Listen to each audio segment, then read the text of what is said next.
Well, I hope that some of you had some geology, historical geology and such, and this will be old stuff to you, but here we have the Pleistocene Ice Age. You notice it occurred here where the red says Ice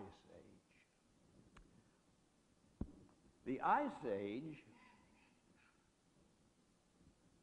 of course, covered the Arctic regions and the subarctic regions and down into edges of the temperate regions of the continents with ice. And when the ice accumulated, to make the ice, water that evaporated from the seas came down as snow, ice, and hence the sea level subsided. Just the reverse of what's happening to the sea level today, by the way. And for the same reason, temperature response. Notice the difference to the coastlines between present and past. Say, that's not a whole lot of difference. But oh yes, it is quite a little bit of difference, especially if you consider how relatively near to the sea a lot of our current developments are, say, in the Atlantic northeast. So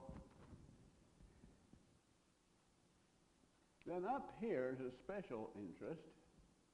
This thing shows, yes, it's, well, not well.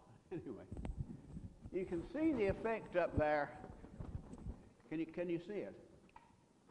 Well, up around here I'm trying to point to where Siberia comes close to Alaska.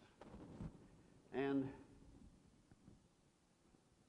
here you have the Beringia, which is this region between the Asian continent and the North American continent, where we now have Alaska and, of course, the edge of Siberia. And as the ice thawed between the times that the sea was still low enough to permit it, we had a land bridge develop between Asia and the North American continent. The Beringian land bridge. And across that land bridge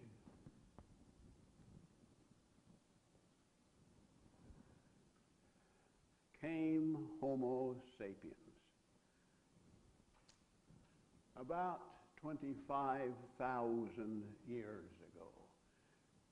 Notice it had been around, our kind had been around a whole lot longer in Africa, 200,000 years or more, spread out, and then relatively recently, certainly relatively recently, if you look at all those dates up there, we had the movement across the Beringian land bridge, and our ancestors, or the ancestors of our kind that were in the New World prior to the Columbian encounter, came into North America, and as you see, spread down, reaching the extremities of South America as well, and down through Central America, which we refer to in discussions like this as Mesoamerica. Early human migrations. The first migration, you notice, up to about 1800 before the current era. Then we have the second migration that you'll note there, which is much smaller. It was those peoples who crossed the Pacific not by way of the land bridge, but by sailing across the sea. And as you reflect on this, occurring several to many millennia ago, you also have to reflect on their navigational ability. This leads one to appreciate that in Indonesia and such places, Indonesia now, mathematical knowledge for navigation was pretty well advanced. They certainly had the ability to follow stars. They certainly had the ability to get across, as Thor Heyerdahl found, a very long and treacherous and testing expanse of water.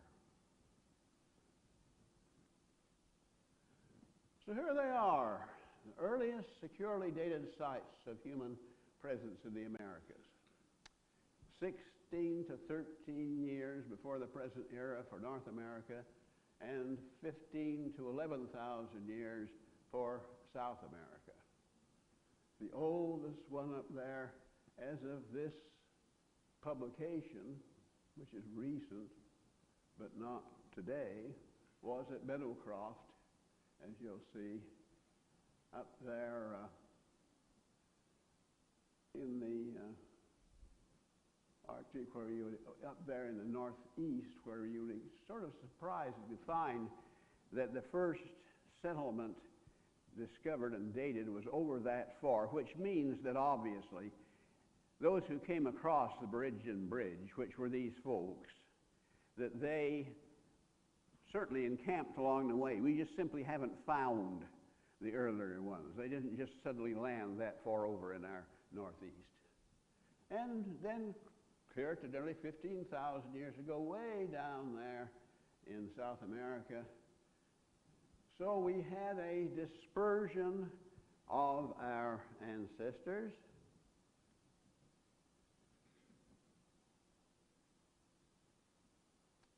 And they arrived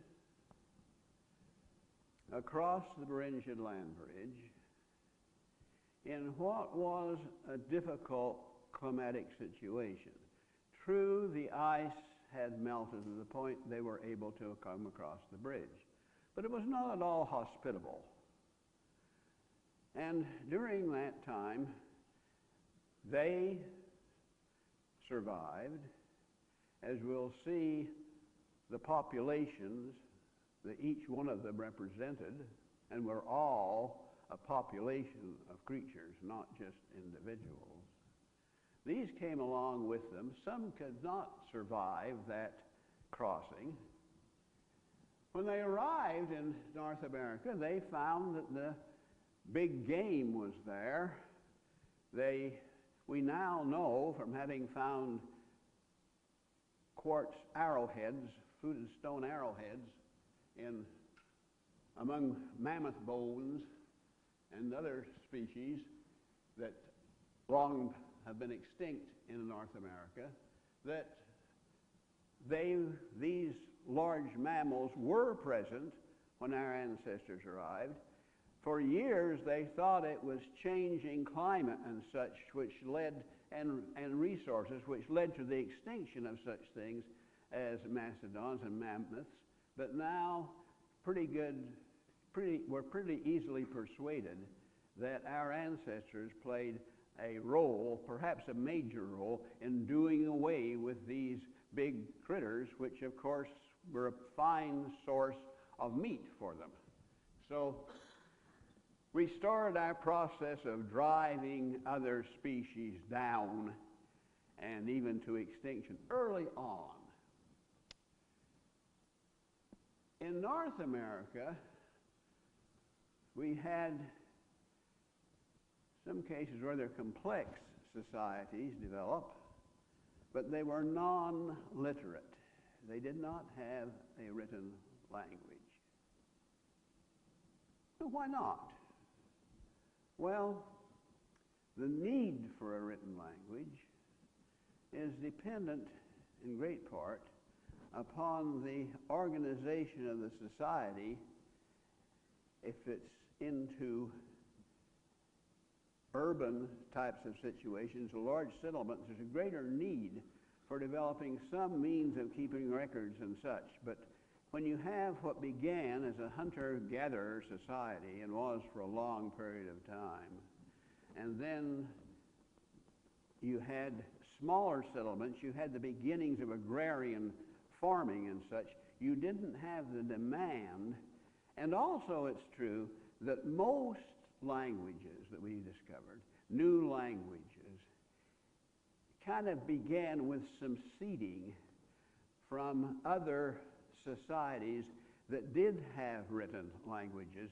So symbols and some words as such sort of seeded the production of a new language, which became an independent one and sometimes a member or founding member of a different language family.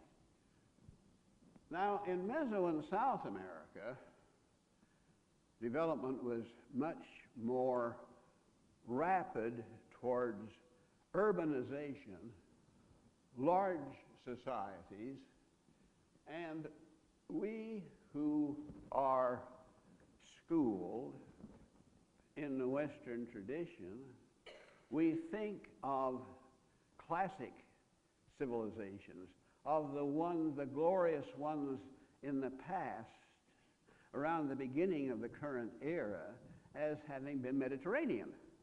Oh yes, Greeks, Romans, hey, you can't top that, but oh yes, you can. We're finding that contemporaneous with these, there were societies in Meso and South America which would rank right along in all sorts of ways. Urban development, tremendous, as we will see a bit more about. And their knowledge, obviously, of mathematics and such was of an equal. They were, but we knew nothing about them, and we're learning more and more about them today, and we have just recently begun to appreciate, thanks to new techniques, which we will also mention here in a little bit, that their societies, their urban centers were true metropolises, that the populations were much greater than we had ever realized before. This was a really active, teeming group of civilizations in Meso and South America. You notice even aqueducts and thoroughfares in their cities. Yes, yes, they had the equivalent of the ring highway around the city as we do now. They had the equivalent of more than just Opelika Road. They had an aqueduct construction, means of moving water and understanding how water flowed to engineer these. Yeah, the Romans had a great system, but so do we find this in these American societies, and we're finding more and more about it all of the time. Now, there was occasional trans-Pacific contact, we said, between Amerindians and the Old World humans between the time of the Beringian immigration and the encounter. And you note here that the Incas figured a precise distance, 600 leagues, a league being approximately 4.8 kilometers, between the Easter Island and the Peruvian coast. And there you see Thor Heyerdahl's trial route, when he proved you can get across that way from the islands of South Pacific. So these people came from time to time. We probably will know more about when we've done, we hope, when we've done the work we may be able to do on recovered DNA residues, for example. We perhaps know more about this, but we know that they came, and we know that they brought with them various things. How much they intermarried with the populations of South America, we don't know. Certainly, there weren't whole tribes or large families produced by these, but there certainly would have been some intermarriage. Another area that would be interesting with our current and developing techniques to advance knowledge in further. As we said, they found in South America a rich and varied fauna, but large mammalian herbivores, including horses, cattle, goats, and sheep, were absent, as were domestic dogs.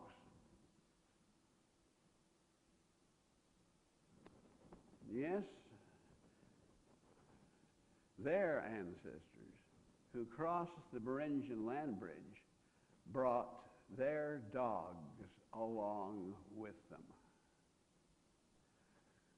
There's the same close association between humans and dogs as there is today. We don't know why these dogs that came with them perished, but they did, lost them all. And none of them made it down to Meso and South America. Unless we find some odd skeletal remains that have eluded us so far, none of them made it down there with their human masters and mistresses.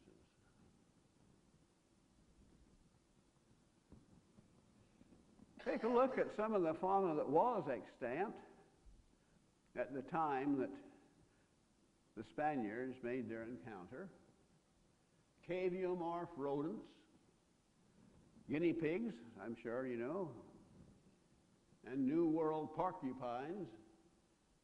Interesting looking critter, isn't it, the New World porcupine?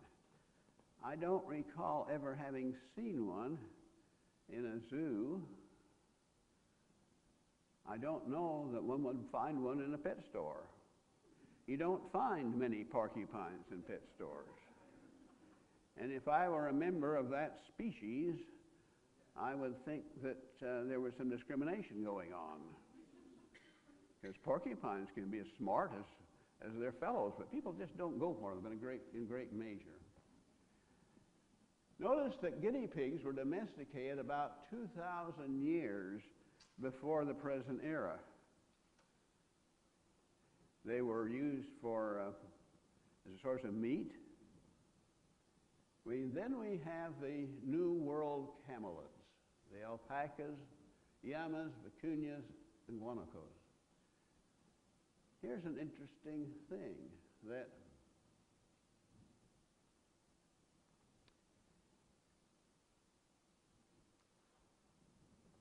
ancestors of the camels, early camelidie, evolved in North America. And all of the traffic across the Berengian Bridge was not just from Asia to North America, but camel went across, and the classic camels of the Middle East and such, hey, their great-great-great-great-great-grandparents lived in North America. So it went two ways. Kind of like, I think, some highways are going, or traffic is moving on some highways from the Gulf Coast today, where one lane there's a whole lot of folks on it, and there's just very few on the other. Well, there is a car or two on the other way, and the camels were amongst this. Let me ask you a question. Yeah. You're talking about the camels going back the other way, and you talk about it being a land bridge, but although there may be land underneath it, it was ice. There was a land bridge between the time that glaciers thawed enough to expose the land. But glaciers had not thawed enough for the sea level to rise and break it. So it was in that period of time that this movement went back and forth.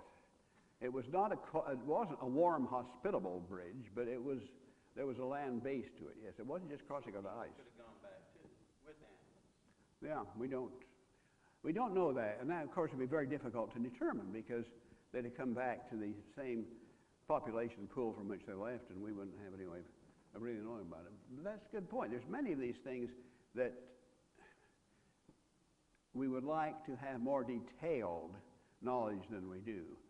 We're gaining more detailed knowledge, amazingly, all the time, but there's still a lot of holes that we can never fill. Lots of monkeys. You see, lots of monkeys, lots of kinds of monkeys. Monkeys came from Africa at the time that South America and Africa were still conjoined. So they've been down there a long time. Interestingly, however, no hominids, chimps, or other great apes, and of course humans, none of them came from Africa, though the monkeys did. Monkeys, you'll see, came about 26 million years before the present era. So they've been down there a long time. And South American monkeys are different than monkeys you find in Africa, in that if you find a monkey that has a prehensile tail, one of these tails they can wrap around the bar on a trapeze or such, that's a South American monkey.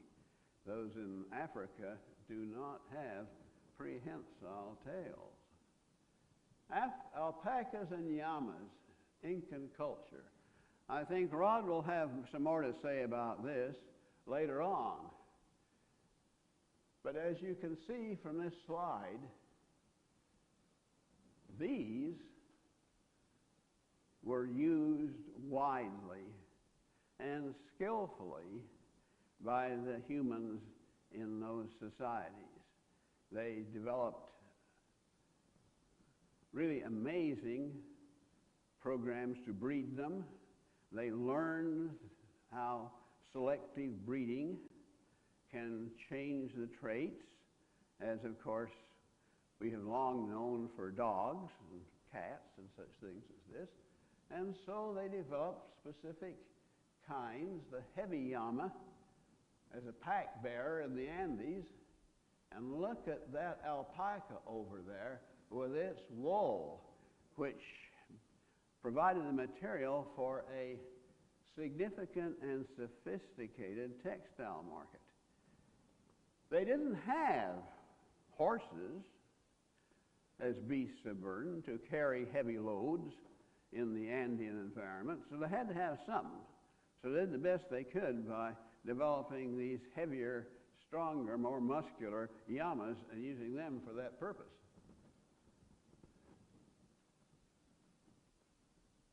And marsupials.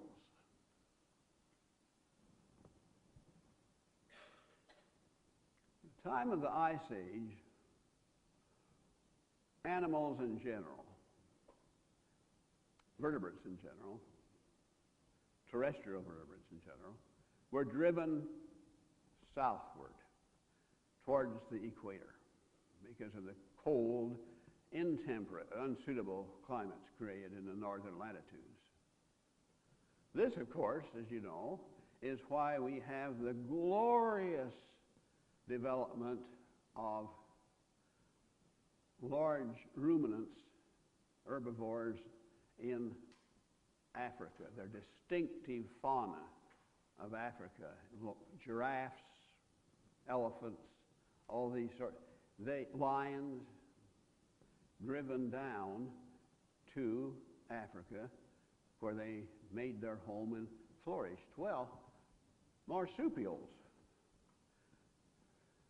ancestors of marsupials, driven down to where you have them in South America. You have them in Australasia. And those of you who will remember, and I hope that most of you along the way had a good course of mammalogy, will recall that we have three kinds of mammals. We have the monotremes, which are those that lay eggs still. And our earliest mammalian ancestors did indeed. They lay eggs. And they had a cloaca like a bird has. and you men and women who wish things were laid out a little bit better, the architecture were a little bit better for the portal of your reproductive system, can blame the way things are on the fact that all came from an ancestral cloaca. So this took some engineering to do what you have. So be happy with what you have. It might even be worse. Anyway, the monotremes that survive are only in Australia, where we have the spiny anteater and the duck-billed platypus. Well, the next stage of mammals were the marsupials, where they didn't lay eggs, but they produced a very, very immature little kid. And that little kid has to make its way up into the pouch of raccoons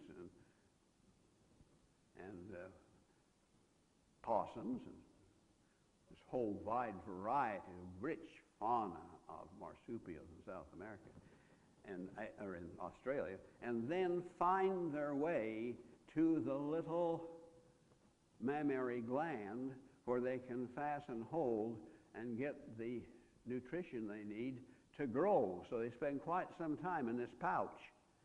And observing this, as we have studies for a long time, we find that that is a perilous route up into that pouch. And many don't make it. They just fall off. The little kid can't get up there. The way it goes. So we have a great richness of these only in Australia and to a lesser extent in South America. Canids and dasypodans. Do you have a dillo in your backyard? Any armadillos out there in your backyard? They used to not be common, but they've got around here to the degree that when I go to Publix, for example, I ask if you've got some armadillo jerky. And they'll look around for it. Haven't found it yet. And I ask once in a while even, do you have dillo? What's dillo? What, do you have something that's digging in your backyard that's kind of like come out of a nightmare? A critter that armadillo, yeah. Sure. We had the bush dog and the hoary fox, the crab-eating fox, the maned wolf, all of them canids, but none of them, as you see, particularly robust, particularly strong. They did not have dogs that could be used as beasts of burden or to draw vehicles or anything like this. They didn't have any kind of working dog, and this was to their disadvantage, as we will find later in this course, when they encountered the Spaniards. Felids, old lots of different kinds of cats. At the top of them being the jaguar. Of course, you got the cougar, puma. Just a whole bunch. Cats just went down there, and cats thrived down there. Birds. Cetacine birds, parrots. The South America is and always has been, so far as we know, the richest, the population of these cetacine birds has been the richest, most varied, the real concentration site for their evolution and development. And there's all sorts of them, as you know. If you want to have an interesting experience sometime, it's kind of surprising. Go to one of these parrot shows where they have I think they probably still do. I remember years ago going to one in Montgomery, and you have parrot owners, breeders from all over there. Just hundreds of folks with all these macaws and everything else in these cages. It's just kind of overwhelming and can be kind of noisy too as well. See here, the worldwide distribution. Notice the greatest number of species, a real hot spot there in Amazonia. And then, of course, there are species elsewhere, like in Africa. I believe Africa, we got the African gray, for example, which is known as an African parrot, which it is, and is also one of the smartest parrots when it comes to acquiring a vocabulary and such things as this. If you get an African gray, second-hand African gray, make sure that you kind of know what its vocabulary is before you decide it's to be yours, because it can be hard to purge that vocabulary of words that it may surprisingly come up with just out of the blue at any particular time. Non-citizens, oh yes, crows and ravens. Speaking of smart birds, certainly parrots, crows and ravens all are. The corvids are, as those of you who follow accounts in the current press, have seen these stories about crows that use tools and can fashion tools, crows, ravens, and such. Fascinating. And if you really would like to know more about how these corvids, there's a new book just out by the Raven Keeper of the Tower of London. That is a title that is a title of distinction. You are the Raven Keeper. And he has all sorts of accounts in there of the ravens, which he knows individually. I mean, telling crows and ravens apart takes, a little bit of, he knows them all. And they all have different personalities. Notice the great variety of waterfowl. Gee, creatures there that I never have heard of, never have seen before. Reptiles, oh yes, the snakes of South and Central America are formidable, some of them anyhow. You get out there with a fer-de-lance or a bushmaster and you just believe you are somewhere else. And the American crocodile, perhaps you don't realize a significant difference between an alligator and a crocodile. When an alligator opens its mouth, gravity is what drops its mandible down. That's why you can take hold of the snout of a gator and you can hold its jaws shut. Don't try that with a crocodile. Many species of turtles. There's a fer-de-lance, an American crocodile, and one of the many kinds of turtles.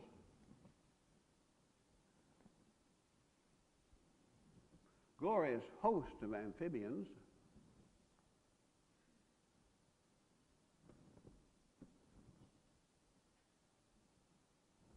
Let's see. Not quite time yet for a break. Whoops. And what did the humans who crossed the Beringian land ridge bring with them besides their dogs? Every one of us is a large and varied community. You may not think so, but 'tis the truth. Fortunately and sadly.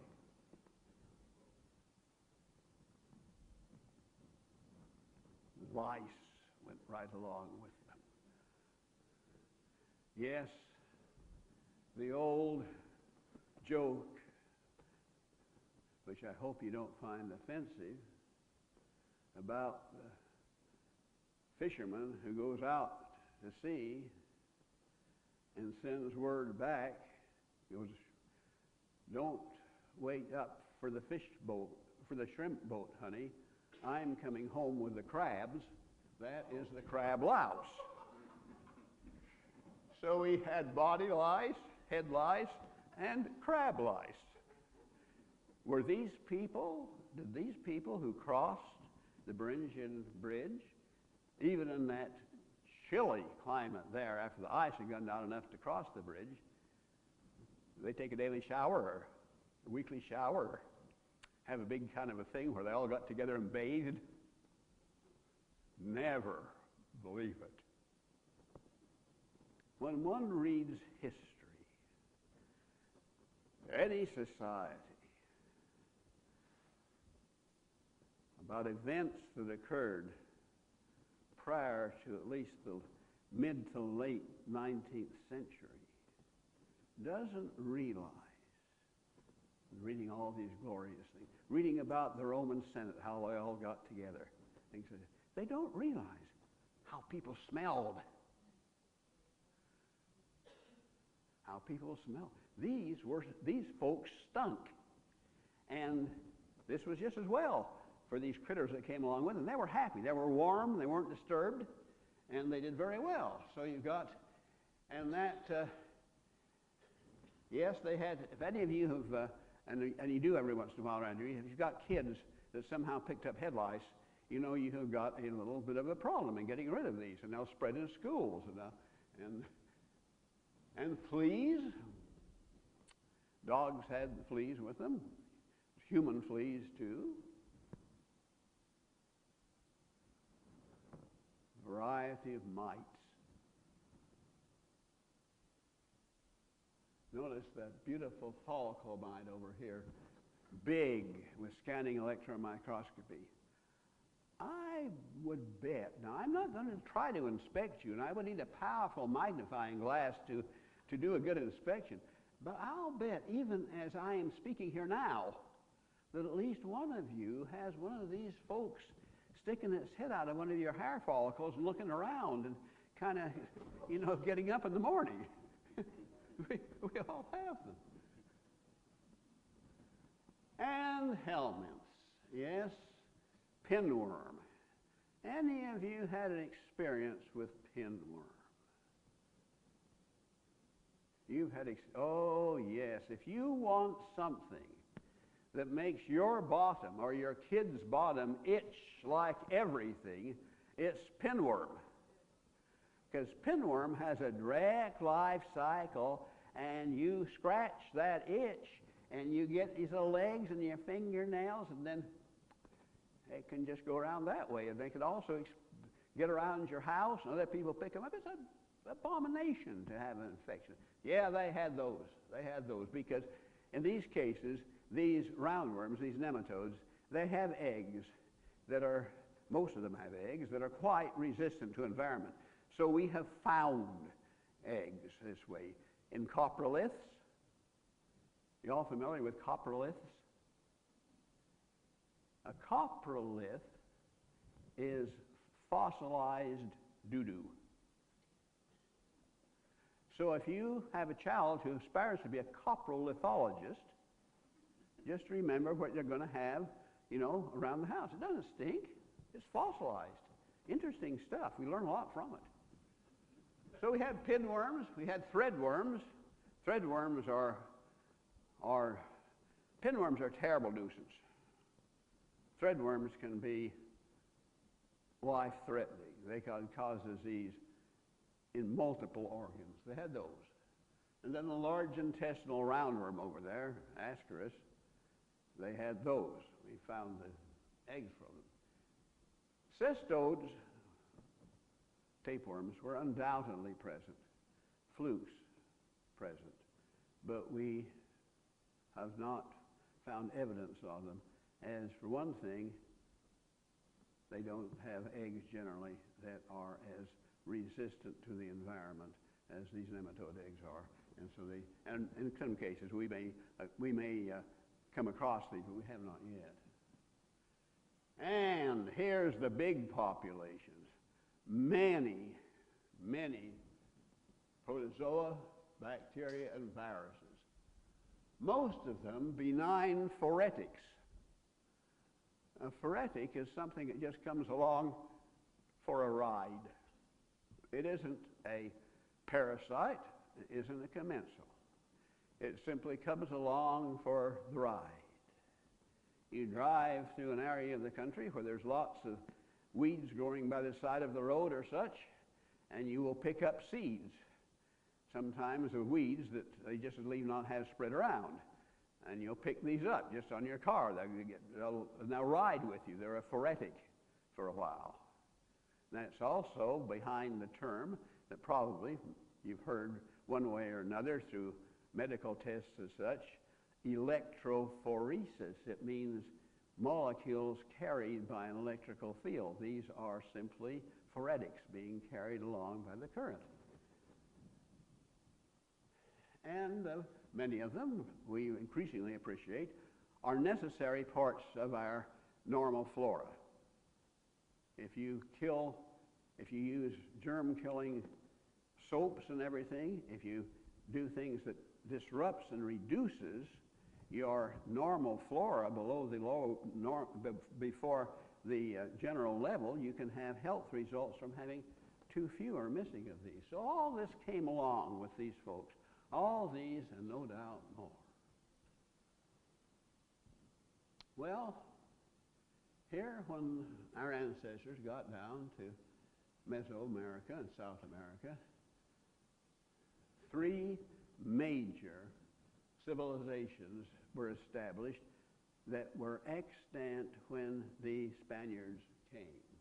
We had the Aztecs up there in the far left-hand corner.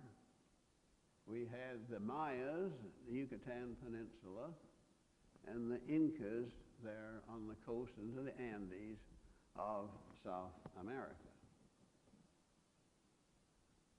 They became powerful empires. Notice the complex organization. It was. They had people in meaningful positions of authority.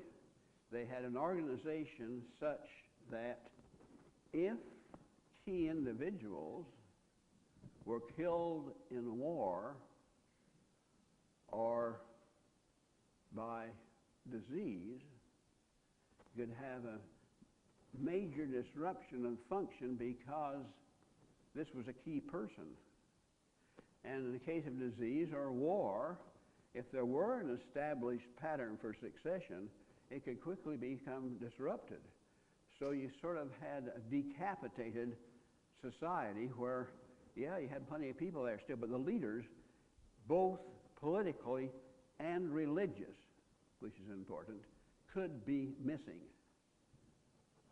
So if you had a disease come in, say, and it killed just certain key personnel, it could have a devastating effect on that society as a whole.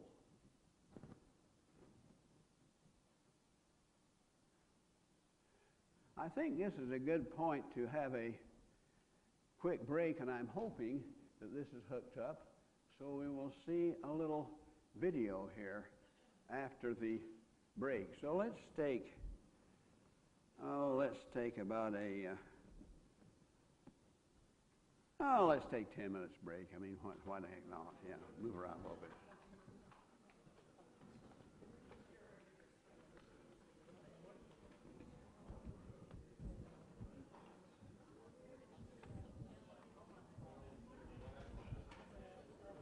Check and make sure you can make the connection with that video.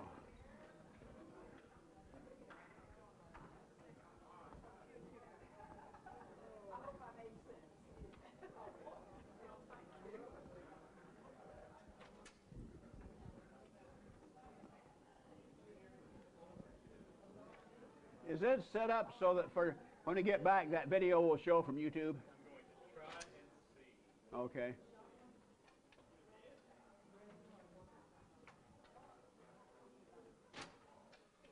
So LiDAR, or light detection and ranging.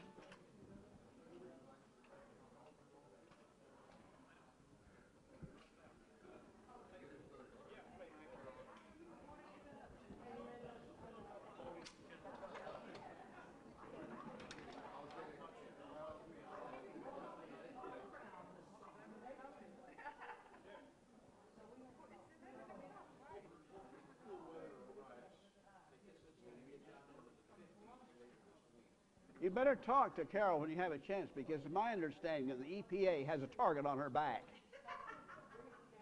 I'm enjoying you very much. Thank you. I'm Ingrid Durstling. I'm really enjoying you very much. Well, thank you. I appreciate that. You know what encouragement I can get. Yes, absolutely. Thank you. And my husband, we enjoy traveling. My husband taught architecture in Europe, big time into the Mayan and the Inca and Aztec cultures, and visited lots of different places all over.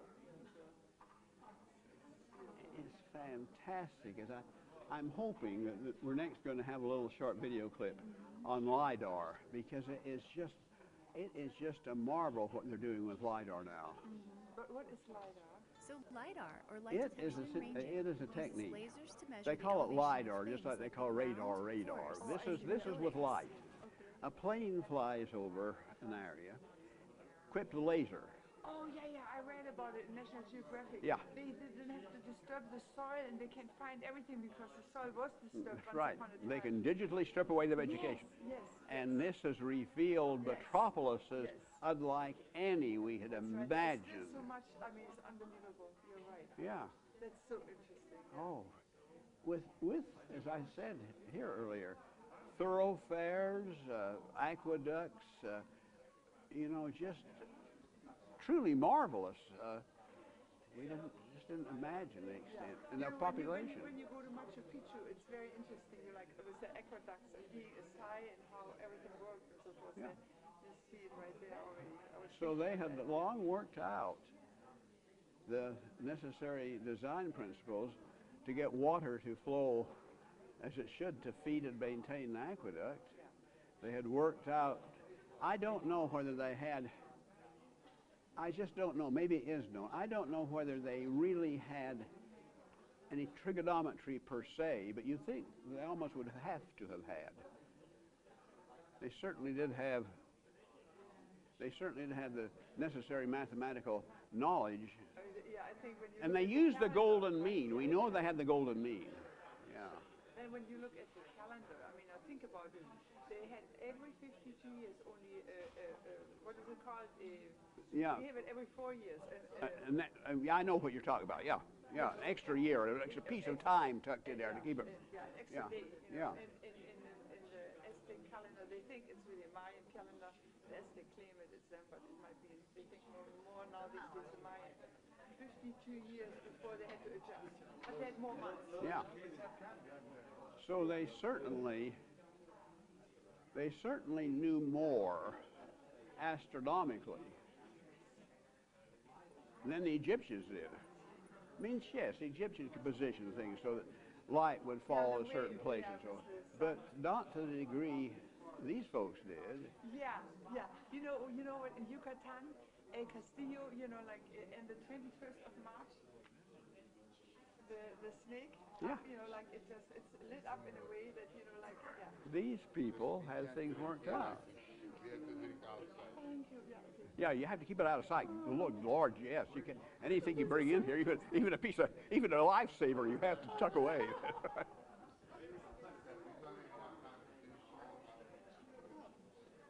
How have we discovered all of this? Just through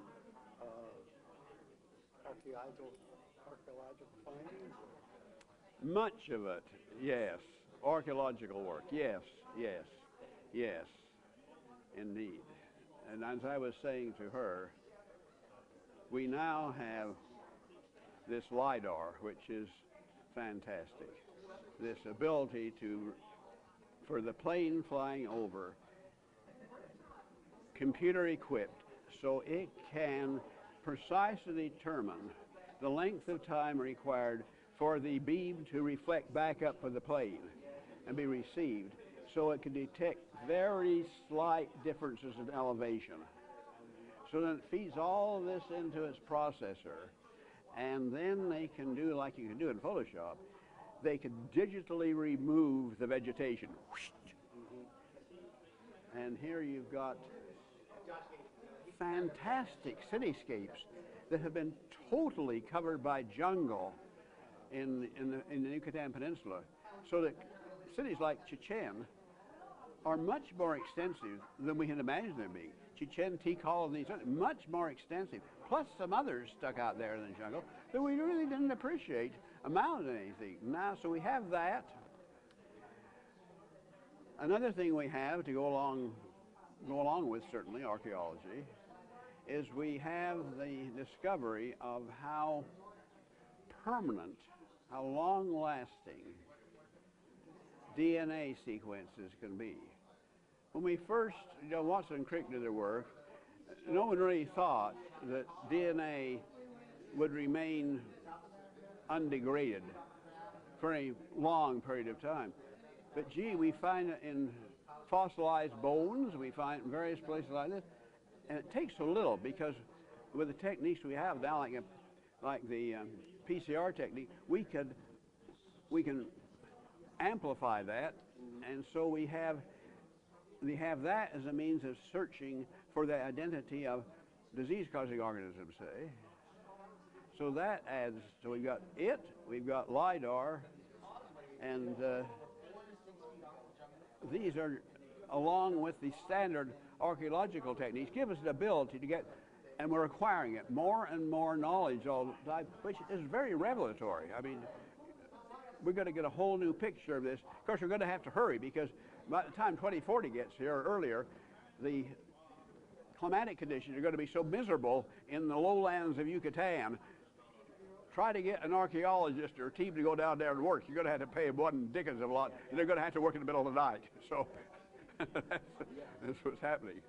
Let me ask, I've often wondered, you had these beautiful cities and everything, and then all of them, they get abandoned. And someone told me, well, that's because of the farmland. They farmed it so much that the land became useless. They killed all the animals, so they had to move away to do that. But the city was never developed. What happened to the intelligence that built this that didn't carry that with them to the next area? The disappearance of Mayan culture, the abandonment, is still largely a mystery. You got speculation. Speculated that sudden climatic change caused them to lose their water supply or something like this. But that we don't have. We're developing. I think we will have in a decade or two, perhaps less, more firm knowledge of this. But right now, it's still, it's controversial. It's undecided. Eventually, we're the same way. Yeah. Our intelligence and all of us were stupid again? Sure. Sure. That seems impossible to me that could happen, but if it happened there... Well, look at a place we know it happened. Chaco Canyon. Pardon? Chaco Canyon in Arizona. Yeah. We know what happened there. They simply exhausted the climate became more harsh, more arid. They exhausted their resources they depended on because of this. Chaco Canyon was abandoned. There you have a tiny example of what may have happened with these Mayan metropolises. But Lord, I'll admit, it's a tremendous step from Chaco Canyon to one of these. And of course, the geographic situation is very much different from the arid Southwest to what at that time has always been a humid, tropical, lowland environment like we find in the lowlands of Guatemala. So one time I aspired, before I became a biologist, I kind of thought, because my daddy was very interested in this sort of thing. I remember we used to go out, grew up in the West, we'd go out and dig Indian mounds, get potsherds and so forth for this. So I took an introductory course in anthropology, and I asked the professor, what are careers in anthropology like? I said, is that something? He says, they're fine if you have an oil well on the side. And that kind of ended it. That's right. Yeah. Well, that surprised me when you said about the American Indians didn't really have a language. They didn't have a written language. Written language. Yeah. And there was no need for it. It was just That's the best explanation we can for it. It seems like it's necessary to maintain knowledge. You know, you're talking about you lose the knowledge, Well, abilities to maybe do that's things. why they keep talking, my grandfather said this and this. and Yeah, this, it was and handed that's down how it came down. by oral tradition, that's true. But when you think of the kind of societies they had, and as far as we knew them, they didn't have the record-keeping requirements, say, that the Mediterranean blues did early on, or certainly that they did here in East and South America. So there wasn't that necessity from sort of a clerical aspect to keep up with things and keep records with any permanence to them at all. And then there was the problem, you did not have readily available a material on which you could do whatever. I've seen things like a rug, and it would have pictures Yeah. woven in. Oh yeah, That's how it was visually. passed on down. And there are paintings in caves. Yeah. Yeah. Yes. Yeah. So it wasn't that they were dumb or didn't have an artistic ability. They were just circumstances they grew up in. That's what it was. He's so humorous, you know.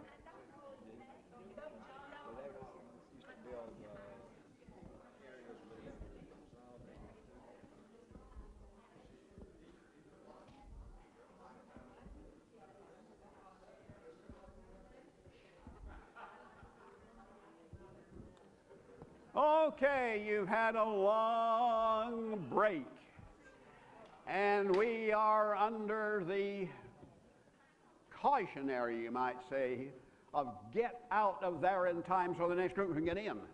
So we compress a little bit, and I won't get through with all of this today, but hopefully this storm will go to the south of us, and there will be another Wednesday. Did you get access to the movie where we can see it? Let's see it. So LiDAR, or light detection and ranging, uses lasers to measure the elevation of things like the ground, forests, and even buildings. Can we get some It's audio? not like sonar, which uses sound waves to map things, or radar, which uses radio waves to map things, but a LiDAR system uses light sent out from a laser. But Where's the aren't lasers used audio? for stuff like, I don't know, scanning barcodes, making your favorite band look awesome?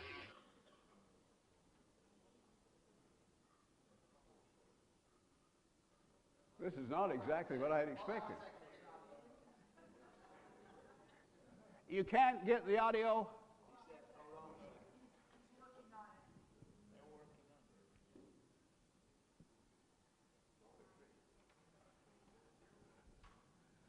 Well, it's not that big a deal, really. What it is, it just shows the plane flying over. It shows the radar, the laser beams coming down. It shows them reflected back up, and then these are processed, and it shows the results. It shows the results for one place. You may have seen this on the telly because it was on several of the news programs a while ago, where they'd used the same technique in England to come up with some examples of development, roads and such, from Roman times and so forth that they never knew were there before. And then it shows the picture of a couple of these Barcodes, Mayan making your cities favorite that band look were- awesome? Here we Removing get hair? Ew. Seriously, how does a LiDAR system use lasers to measure stuff? Now, just for the record, there are different ways to collect LiDAR data. From the ground, from an airplane, or even from space. Airborne LiDAR data are the most commonly available LiDAR data, and airborne LiDAR data will also be freely available through the National Ecological Observatory Network, or NEON, so we'll focus on that in this video. So to get how lasers are used to calculate height in airborne LiDAR, we need to understand the 4 parts of the system. First, the airplane contains the LiDAR unit itself, which uses a laser to scan the Earth from side to side as the plane flies. By the way, for you remote sensing geeks out there, the laser system uses either green or near-infrared light, because these wavelengths or types of light reflect strongly off of vegetation. The next component of a LiDAR system is a GPS receiver that tracks the altitude and XY location of the airplane. The GPS allows us to figure out where LiDAR reflections are on the ground. The third component of a LiDAR system is what's called an inertial measurement unit, or IMU. Not to be confused with EMU, an IMU. The IMU tracks the tilt of the plane in the sky as it flies, which is important for accurate elevation calculations. Finally, the LiDAR system includes a computer.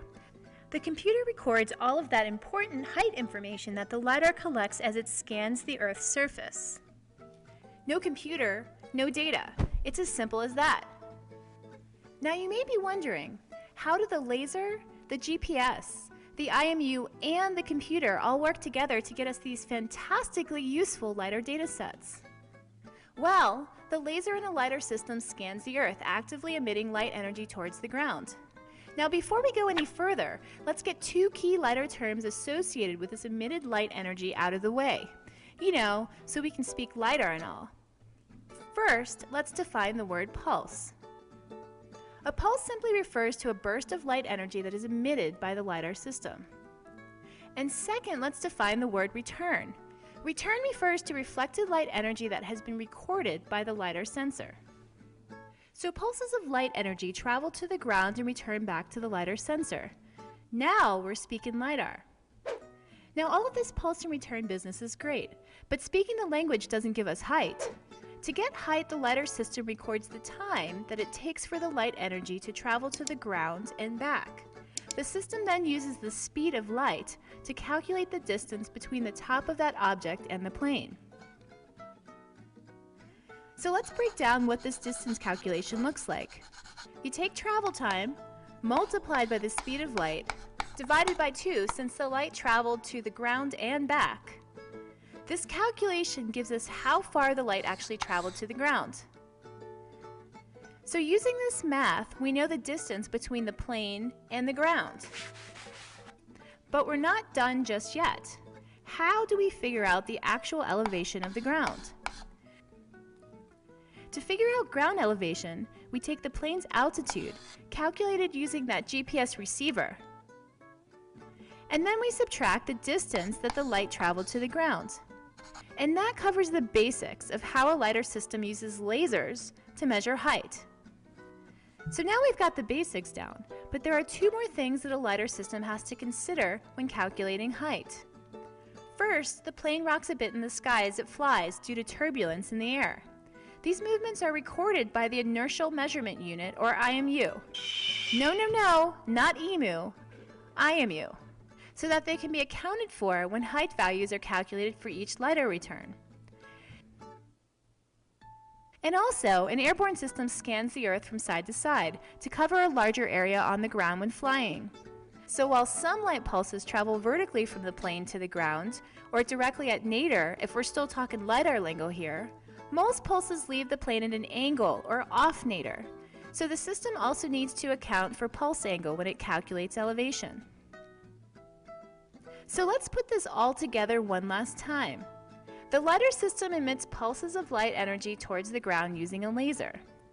It then records the time it takes for the pulse to travel to the ground and return back to the sensor. It converts this time to distance using the speed of light. The system then uses the plane's altitude, tilt, and the angle of the pulse to calculate elevation. It also uses a GPS receiver to calculate the object's location on the ground. All of this information is recorded on that handy-dandy computer, also mounted on the airplane. And that, my friends, is how a LiDAR system works. Now, there is one more component of a LiDAR system that makes it so useful. A pulse of light doesn't just reflect off of one thing, like the top of a tree, and yield one return. Sometimes a LiDAR pulse travels through things, like the gaps between tree branches and leaves. Think about standing on the forest floor and watching the sunlight filter through the tops of the trees, making the leaves and branches glow. So light energy that passes through the canopy reflects off of the branches and leaves within the canopy. This ability of a LiDAR system to travel through and record information starting from the top of the canopy, through the canopy, and all the way to the ground makes LiDAR systems unique and highly valuable to scientists studying trees. These returns from within the canopy tell us more about what's happening inside the forest, or the forest structure. For example, they can tell us about the shape of the trees, or the density of the leaves on the trees. They can sometimes even be used to estimate whether there's shrubs below the trees on the forest floor. But we'll save that topic of using LiDAR to estimate forest structure for another video. And now, my friends, you know how a LiDAR system generally works. And also, you can consider yourself fluent in the language of LiDAR.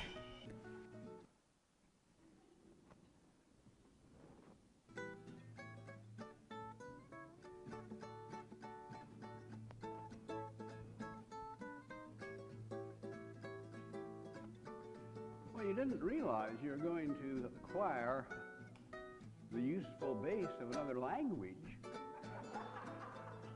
today that did not have examples of the results of the application of LiDAR to the jungles of the Yucatan Peninsula. But I believe we'll have some, I think Rod has some pictures of that to show later on. And they've been in the National Geographic and such. In fact, there was a recent program from National Geographic on the Mayas that you may have seen. And it did show these. It's absolutely marvelous, as you have seen or shall see. So LiDAR, or light detection and ranging, uses lasers to measure the elevation of things like the ground. Well, what of communicable diseases among these pre-encounter populations of Meso and South America? We've already seen a lot of things were brought along with the people who came. And some of these were, of course, pathogenic. But there were also pathogens, as we'll see, waiting for them. There were zoonoses. A zoonotic disease is a disease that normally exists in the native fauna of the region, or in deer, say, in a forest, or something such as this, which can spread to humans, either by way of a vector that emerges carrying the pathogen with them, which is able to infect the humans, or by humans encroaching on and moving into and inserting themselves into ecosystems where this disease complex existed before, and hence you have a susceptible host coming in to become infected also. We'll go further into that, but there were undoubtedly those awaiting our folks that came across the Beringian Strait.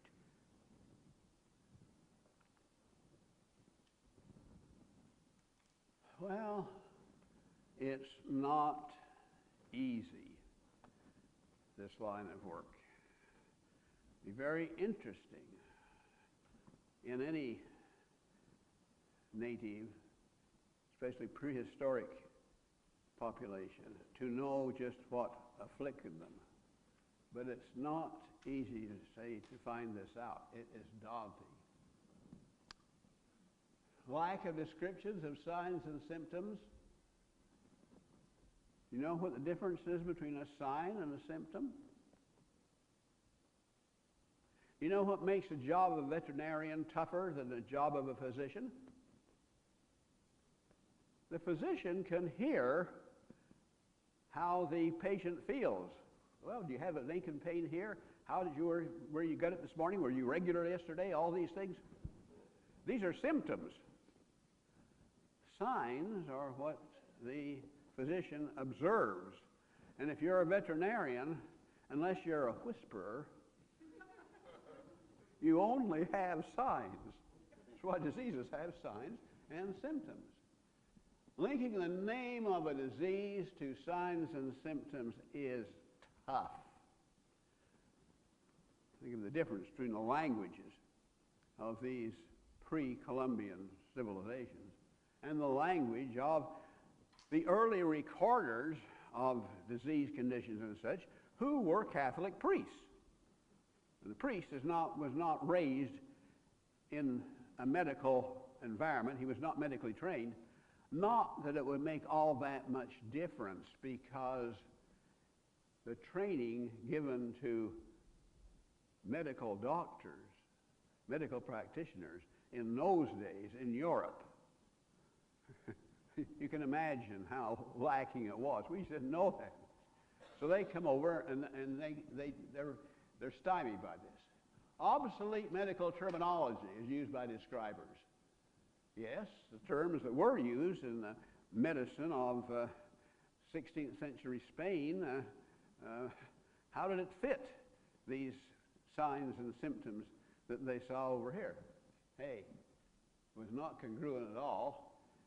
Handed down verbal descriptions, oh yes, so-and-so looked such and such a way and felt such and such a way, and it's led to a lot of misinterpretation that we know of.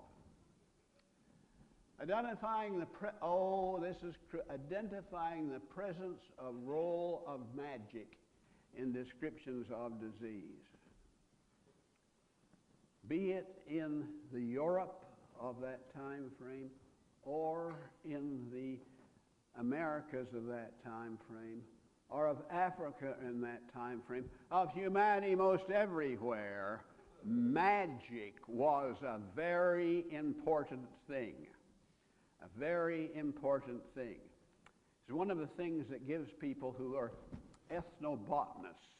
They are people who go into places like equatorial Africa and such and try to find out what native plants there have been successfully used in the past to treat medical conditions, possibly as a source of drugs we could use today.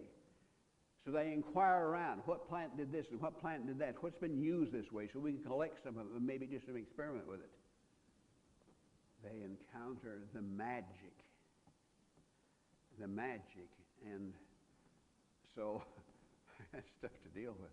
So you had it played a very important role, and still does. It even plays a role in our society from time to time, at least. Remember all the Sister So-and-so's little shack along by the side of the road between here and Columbus, where you could get roots put on you and roots taken off, and you get your fortune told, and you could get various things like this. Magic. Yes, when illustrating the signs of a disease, did the artist create the illustration from the afflicted individual, getting up closely and accurately as possible and drawing what this person looked like to show these, or the contrary, did it come from her imagination or just from hearsay? Most people don't like to get right up close to a body that has perhaps been dead for a day or two, or someone who is very violently ill, and get up there close enough to do this by inspection, do it accurately. So one can assume, knowing how people are, that most of these were done by imagination from what the artist had heard about, or anyway, it wasn't, and we see some examples of this, which I believe I have one later on. Then, loss of soft tissue signs, important. And the recognition of hard tissue signs. By hard tissue signs, an example would be those who have attributed the occurrence of syphilis in these populations to the damage inflicted on bones that can be associated with syphilis in its tertiary stage. But the thing is that in the absence of any proof of the presence of the bacteria causing the syphilis, other things can cause similar damages and erosion and such to bones. So just because you see this, it is not firm proof and difficult to interpret in the best conditions, because you're going to have usually mummified tissue, which or long buried skeletal tissue, which has suffered the things that bones suffer over the decades and centuries and millennia even. Absence of remains of pathogens. It's a big one. And the lack of ability to distinguish signs created by closely related pathogens. And I guess this is a time to just express myself about this last National Geographic series on South American civilizations, where the statement is made, and I know it was made because I recorded the doggone thing and watched it where I could stop it and kind of see. The statement was absolutely made firmly. Syphilis originated in the New World. You've probably heard that story. There's a little more to this story spun by some. The first account I heard about this was more elaborate than that. They said, this, according to this story, in the llamas that we saw some pictures of there, which were herded by llama herders, who go out with these llamas like a sheep herder goes out with his sheep, and they are intimately associated with these llamas. These llamas have a treponema, which is the same genus as Treponema pallidum, which causes syphilis. And they became more than just a little bit familiar with some of their llamas. And the bacteria became adapted to them, and then, hey, they sent it on to the Spaniards who took it back home. It's a wonderful sort of story, but we simply do not have proof of that. That is just not necessarily so, for a couple of reasons, which I will treat a little bit more later. But one of them is that we do have some evidence that syphilis occurred in Europe prior to Columbus period of time. And the second one is that syphilis is one cause, treponema diseases. We have syphilis, we have pinto, and we have yaws.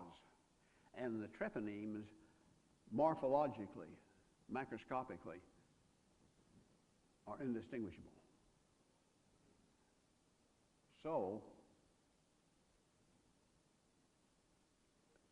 yaws undoubtedly occurred, but as far as syphilis, no. Geographic went a little too far on that. Well, I dispense with that. Okay. Lastly, symptomatology of first cases of a new disease are often different. The first cases come into a population which is immunologically naive. People had no experience with it before. So this, not only can the symptomatology be different, but it can also be misinterpreted. And so another one of these multiple challenges. So where do we get reliable information? Pathognomic soft tissue lesions produced in continuously frozen cadavers, like the mummies that have been found in caves and graves above the line of perpetual snow in the Andes. Been a number of these.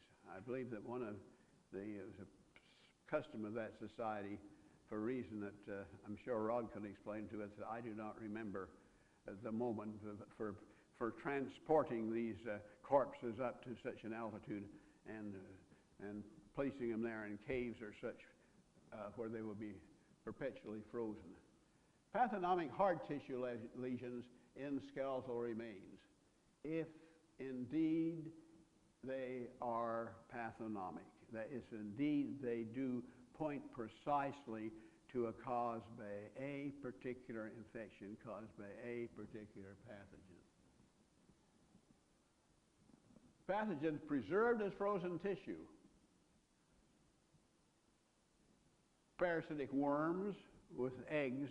The worm itself is not preserved, of course, but its eggs are readily recognizable. Viruses, some of them, yes. You've seen how they're found, of course, not nearly over that long a period of time, but you've seen how they've been able to recover viable influenza virus from the 1917 epidemic, still functional. So it can remain for a long period of time. Spores of spore-forming bacteria, such as Clostridium, and notably there, Bacillus anthracus. Anthrax spores are notoriously long-lived. They can remain viable for years and years and years and years and years. Recovery of immunoglobulins from archaeological skeletons can clearly identify specific antigens, provided that the skeleton tissue is sufficiently good to permit the recovery of the immunoglobulin. The bottom there is in red because that is the big tool now. That is the big hope, solving a lot of this puzzle. Recovery of pathogen DNA from the victim's hard or soft tissue. And by using the PCR reaction to extend the chain, to multiply the DNA, they're able to get a precise identification. And this is what we may have at some time in the case of Treponema pallidum of Syphilis. We may get a positive. Not yet, but the technique has not been used long. It's hard to get money to do these sorts of things. It's not at the top of any government's particular list of priorities for spending its dollars or pesos or whatever. But there's great hope that that will open up a whole new world of knowledge. What was present? Tuberculosis was present.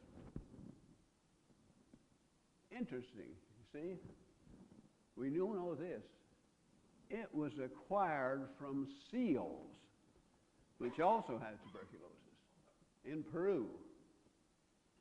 But, as stated there, we don't have paleoskeletal evidence of epidemic tuberculosis. Tuberculosis can cause recognizable damages to hard tissue. Of course, tuberculosis can occur in various places in the body besides the lungs. And the potential for an epidemic of tuberculosis that would influence the society in a major way is low, because it takes a while for the disease to develop to where the patient is handicapped by it, shows signs of disease. And also, of course, it requires living in close enough quarters to where transmission is readily achieved. Are we saying this disease existed in South America and in other parts of the world, or it did not exist in other parts? It exists in other parts of the world too. Tuberculosis did. Yes, indeed. So it's sort of universal. Oh, well, practically yes, and not just in humans, but there's, for example, Jonas' disease in cattle is tuberculosis, and it's Mycobacterium tuberculosis is a wonderfully adaptive microbe. It gets around and persists, and as you probably all of you know, tuberculosis in places like India right now is on the upswing, because the way they're able to supervise patients and such, drug resistance is just rampant. We have lots of cases in India where the bacterium is resistant to all of the antibiotics that are used against it. Well, I believe we are having to get out of here, so promptly I am going to let us out of here, this promptly, and we will pick up Chagas' disease, which I have an affinity for talking about because it is transmitted, it is vectored by the most charming little creature called the kissing bug. So let that give you a romantic illusion to carry with you during what may be a very rainy afternoon, and you can look forward to a little bit, you know, of a little romance, a little, you know, hey, next time.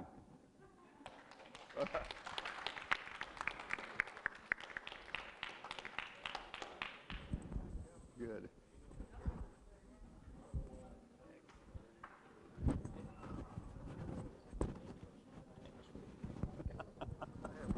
Yeah. Pathological DNA they find in